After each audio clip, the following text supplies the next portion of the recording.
ابھی وزیر اعظم کے معاون خصوصی عطا تارڑ میڈیا سے گفتگو کر رہے ہیں۔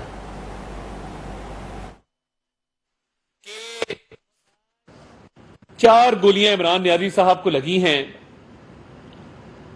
مگر جب میڈیکل رپورٹ آئی تو پتہ لگا کہ گولی ایک بھی نہیں تھی، اور وہ ایک ڈھونگ تھا کہ کچھ اس کنٹینر کے پیس جو ہیں لوہے کے وہ ٹانگ کو لگے اور گولی کا ایک حصہ ٹوٹ کر ٹانگ پر لگا۔ یہ بڑی سمجھدار ٹانگ ہے کہ جب ریلی نکالنی ہو تو بھاگ کے وہ گاڑی میں بیٹھ جاتے ہیں اسی ٹانگ پہ جس پہ 2 دن بعد پلسٹر لگا ہوتا ہے۔ کبھی پلسٹر دائیں ٹانگ پر ہے، کبھی بائیں ٹانگ پر ہے۔ کل کا جو ایکس رے آیا اس ایکس رے کے تحت وہ کہتے ہیں کہ سوزش جو ہے وہ گھٹنے کے نیچے ہے، مگر آج جو موصوف نے بیان جاری کیا اس کے تحت سمجھ آتی ہے کہ سوزش پاؤں کے اندر ہے۔ ہمیں تو سمجھ نہیں آ رہی، یہ ٹانگ ایسا معمہ بن گئی ہے کہ اگر آپ ایکس رے دیکھیں، اور آپ کی اسکرین پہ اس وقت ایکس رے چل رہا ہوگا، کہ وہ کہتے ہیں کہ بالکل گھٹنے کے نیچے سوزش ہے جو ایکس رے میں دکھایا گیا ہے مبینہ طور پر۔ موصوف نے آج جب کالی اینکیں پہن کر ویل چیئر پر بیٹھ کر عدالت روانگی سے پہلے بیان جاری کیا، اس میں موصوف فرماتے ہیں کہ سوزش میرے پاؤں میں ہے۔ اب یہ گھٹنا پاؤں کب بنتا ہے، پاؤں گھٹنا کب بنتا ہے، پٹ گھٹنا کب بنتا ہے، گھٹنا پٹ کب بنتا ہے، یہ ہم سمجھنے سے قاصر ہیں، اور یہ بھی سمجھنے سے قاصر ہیں کہ دائیں ٹانگ ہے یا بائیں ٹانگ ہے۔ بزدلی کا دنیا میں کوئی علاج نہیں ہے۔ یہ ٹانگ خراب نہیں ہے، یہ نیت خراب ہے، کیونکہ ٹانگ بطور جسم کے ایک حصے کی اتنی سمجھدار نہیں ہو سکتی کہ اس کو یہ پتا ہو کہ میں نے کب ٹھیک ہونا ہے اور کب خراب ہونا ہے۔ ریلی نکالنے کے لیے 4 گھنٹے گاڑی میں بیٹھ کر، حالانکہ گاڑی میں بیٹھنا جب آپ کی ٹانگ میں درد ہو یا سوزش ہو وہ بڑا مشکل ہو جاتا ہے، مگر 4 گھنٹے بغیر موومنٹ کے گاڑی میں بیٹھ کر ریلی نکالی جا سکتی ہے۔ مگر جیسے ہی اس ٹانگ کو خبر ہوتی ہے کہ کسی عدالت نے طلب کر لیا، اس ٹانگ پر یا سوزش آ جاتی ہے یا اس ٹانگ میں درد شروع ہو جاتی ہے۔ یہ درد بزدلی کی درد ہے، یہ درد یہ کاہلی کی نااہلی کی درد ہے،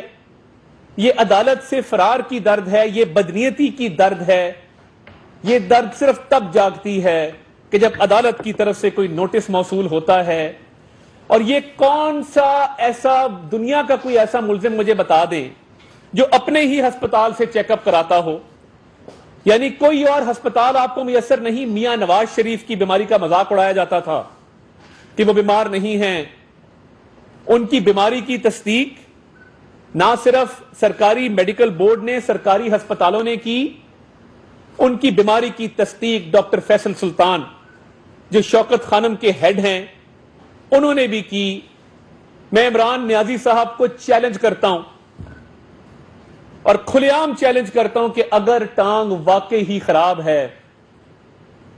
شوکت خانم کے علاوہ کسی بھی ہسپتال کے میڈیکل بورڈ سے اس کا معائنہ کروا لے، دودھ کا دودھ پانی کا پانی ہو جائے گا۔ اور اگر سرکاری میڈیکل بورڈ ہم تشکیل دیتے ہیں اس کے لیے ہم تیار ہیں، سرکاری میڈیکل بورڈ ہم تشکیل دیتے ہیں،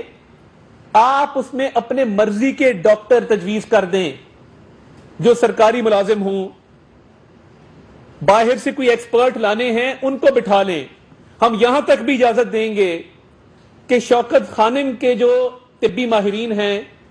ان میں سے بھی کوئی 1-2 کو اس میڈیکل بورڈ میں شامل کر لیا جائے، اس میڈیکل بورڈ کا حصہ بنا دیا جائے، اور اس کے بعد دیکھ لیتے ہیں کہ ٹانگ خراب ہے یا بزدلی کی وجہ سے آپ کی نیت خراب ہے۔ آپ کا ہر علاج شوکت خانم سے ہوتا ہے۔ شوکت خانم بنیادی طور پہ کینسر ہاسپٹل ہے۔ میں نے آج تک نہیں سنا کہ وہاں پہ کوئی آرتھوپیڈکس کا یا وہاں پہ کوئی لمز کے حوالے سے اسپیشل سینٹر قائم کیا گیا ہو، یا وہاں پہ ٹانگ کا کوئی خصوصی علاج کیا جاتا ہو۔ تو یہ آپ کو کینسر ہاسپٹل کیوں ملتا ہے اپنی ٹانگ کے علاج کے لیے؟ کیا یہ کانفلکٹ آف انٹرسٹ نہیں ہے؟ اور میری آنریبل ججز سے بھی یہ گزارش ہے کہ شوکت خانم کی جعلی رپورٹوں کو مسترد کیا جائے، شوکت خانم کی رپورٹوں کو تسلیم مت کیا جائے، کیونکہ یہ جھوٹی رپورٹیں ہیں، یہ کانفلکٹ آف انٹرسٹ ہے، مفادات کا تصادم ہے کہ ایک شخص جو شوکت خانم کا سربراہ ہے وہ اپنا علاج بھی وہیں سے کرواتا ہے، اپنی رپورٹیں بھی وہیں سے بنواتا ہے۔ کبھی اس شوکت خانم کے ادارے کو اور جو عطیات اور صدقات کے پیسے وہاں پر آتے ہیں ان کو جوئے میں استعمال کیا جاتا ہے، کبھی جوئے میں استعمال کر کے اس پہ منافع کمایا جاتا ہے، اور کبھی ریئل اسٹیٹ کے بزنس میں، پراپرٹی کے بزنس میں انویسٹ کر کے اس سے منافع کمایا جاتا ہے۔ تو یہ آپ اس ادارے کو کب تک استعمال کریں گے کہ کبھی جوا کھیلا جا رہا ہے، کبھی پراپرٹی میں انویسٹمنٹ ہو رہی ہے، اور کبھی ٹانگ کی جعلی رپورٹیں بنوائی جا رہی ہیں، اور یہ پتہ ہی نہیں ہے کہ سوزش ہے نہیں ہے، سوزش کہاں پہ ہے۔ ایکس رے جو ہے وہ گھٹنے کے نیچے ہے اور زبان سے آپ پاؤں کا نام لے رہے ہیں، گولی آپ کہتے ہیں پٹ میں لگی ہے۔ تو یہ کوئی میڈیکل سائنس بھی حیران ہے کہ یہ کون سا ایسا زخم ہے جو کئی ماہ گزر جانے کے باوجود بھرنے کو نہیں آ رہا، اور یہ زخم جب بھی عدالتیں بلاتی ہیں تو ہرا ہو جاتا ہے اور اس کو مرہم کی ضرورت پڑ جاتی ہے اور ویل چیئر کا سہارا لینے پر آپ مجبور ہو جاتے ہیں۔ آپ بزدل آدمی ہیں، آپ کا کیا خیال ہے کہ لوگ بے وقوف ہیں کہ وہ آپ کے اس رچائے ہوئے ڈرامے کو مان لیں؟ آپ کی اس مظلومیت کی جو کالی اینک پہن کر، ٹانگیں سکیڑ کر، کبھی پلستر باندھ کر، کبھی رو دھو کر، عدالت تو آپ کو پیش ہونا پڑے گا، روئیں یا آپ چیخیں ماریں یا آہوزاریاں کریں، عدالتوں میں ڈیو پروسیس آف لا ہے۔ آپ ایک مجرم ہیں، آپ پر توشہ خانہ کا کیس ہے، آپ ٹرائل نہیں چلنے دیتے، پچھلی تاریخ پر بھی آپ کا وکیل نہیں آیا، تاریخ پہ تاریخ، التوا پہ التوا، تاخیر پہ تاخیر آپ کیے جا رہے ہیں، کیونکہ آپ کو پتا ہے کہ آپ نے چوری بھی کی ہے، آپ کو پتا ہے کہ آپ سے جرم سرزد ہوئے ہیں۔ اسی لیے شوکت خانم کو بطور ایک ذاتی ہتھیار کے استعمال کر کے اپنی ٹانگ کے حوالے سے جھوٹی رپورٹیں بنائی جاتی ہیں۔ اور بزدلی کی صرف یہ نشانی نہیں ہے کہ جھوٹی رپورٹیں بنا کر ٹانگ کو ایک مسٹری بنا دیا گیا ہے، ایک معمہ بنا دیا گیا ہے، سیاسی ایکٹیویٹیز کے لیے ٹھیک، عدالت کے لیے خراب۔ جب سوٹ کرے تو بھاگتے ہوئے چل کے آ کے باہر زمان پار کے خطاب فرماتے ہیں، اور جب سوٹ نہ کرے تو تب اس معاملے کو آپ بالکل ہی اپنے آپ کو کاہل ظاہر کرتے ہیں کہ میں بالکل ٹانگ کے استعمال کرنے سے قاصر ہوں۔ مگر میں اس چیلنج کے ساتھ ساتھ کہ جس طریقے سے آپ اپنے اسپتال سے یہ معاملہ کر رہے ہیں، میں یہ بھی گزارش کرنا چاہتا ہوں کہ عدالتوں میں جتنے بھی کیسز زیر التوا ہیں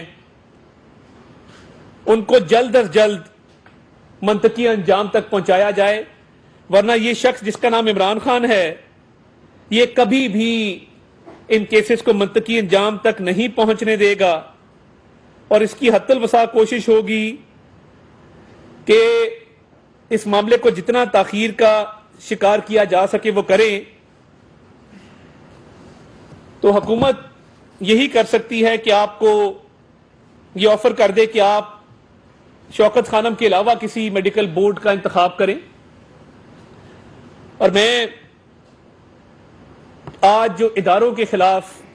ایک منظم کیمپین چلائی جا رہی ہے اس حوالے سے بھی بات کرنا چاہتا ہوں کہ جس طریقے سے آج بھی آپ نے بار بار ادارے کے ایک افسر کا نام بگاڑ کر اس کو للکارا، تھریٹ کیا، یہ صرف کوشش یہ ہے کہ بارہ سیاست میں ملوث ہوں اور ہم سے کسی طریقے بات کر لیں۔ یہ ادارے کا کوئی اگر خاک روب بھی فون کرے گا تو یہ اس کے لیے بھی اس وقت تیار بیٹھے ہیں کہ کسی طریقے سے ہم ادارے کو سیاست میں ملوث کر کے اپنے